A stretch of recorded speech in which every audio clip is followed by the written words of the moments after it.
우주는 우리가 아직 풀지 못한 수많은 미스터리로 가득 차 있습니다. 그 중에는 우주의 근간과 관련되어 있을 정도로 아주 중요하고 또 가장 오래된 미스터리가 하나 있는데요. 이 미스터리는 바로 우주의 반물질보다 일반 물질이 훨씬 더 많이 존재하는 이유입니다. 그런데 이 미스터리를 풀어내려면 먼저 반물질을 찾아낸 다음 우리가 관측할 수 있게 만들어야 합니다.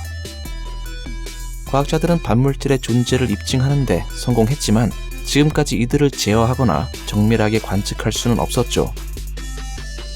그런데 얼마 전 과학자들은 드디어 반물질을 직접 제어하는데 성공했다고 발표했습니다. 현대 물리학 이론에 따르면 빅뱅은 같은 양의 물질과 반물질을 만들어냈어야 합니다. 그리고 그 결과는 두 물질이 무한히 서로 소멸되어 우주는 에너지의 형태로만 남아있어야 하죠. 하지만 여러분들도 아시다시피 우주는 전혀 그렇지 않습니다. 오히려 반대로 수많은 물질들로 넘쳐나고 있습니다. 즉 우주에 존재하는 수많은 물질들의 존재는 일반 물질들이 반물질보다 훨씬 더 많이 존재하고 있다는 증거입니다.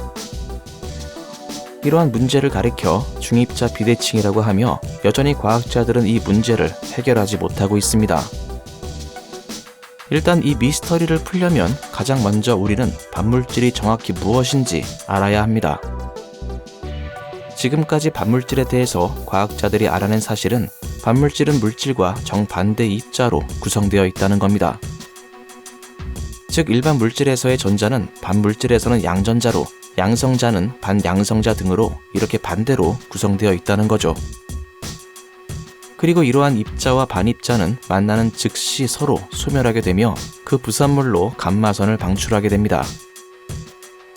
과학자들은 1990년대에 반물질 입자를 만들어내는 데 성공하여 이러한 반응을 관측할 수 있었습니다. 하지만 반입자는 일반 입자들과의 반응성 때문에 극도로 짧은 시간만 존재한 뒤 사라져버리게 되는데요. 그래서 아쉽게도 반물질의 연구로까지는 이어지지 못했습니다. 그러다가 2011년에 과학자들은 반수소 원자를 만들어 1000초 동안 유지시키는데 성공했습니다. 이렇게 오랫동안 반입자를 유지시켰다는 것 자체만으로도 당시 과학계에서는 엄청난 이슈가 되었죠. 하지만 여전히 속도가 너무 빨라서 실제로 이 반입자를 연구하는 데에는 무리가 있었습니다. 반수소 원자를 1000초까지 사라지지 않게 유지시켰다는 것 자체에 만족해야만 했습니다. 그 이후로 과학자들은 반입자의 속도를 늦출 수 있는 기술을 개발하는 데 집중하기 시작했습니다. 이제 반입자를 유지시킬 수 있는 기술이 있으니 속도만 떨어뜨릴 수 있다면 반입자를 자세히 관찰할 수 있게 될 겁니다. 그 이후로 10년이 지난 며칠 전 과학자들은 드디어 반입자의 속도를 제어하는 데 성공했다고 발표했습니다.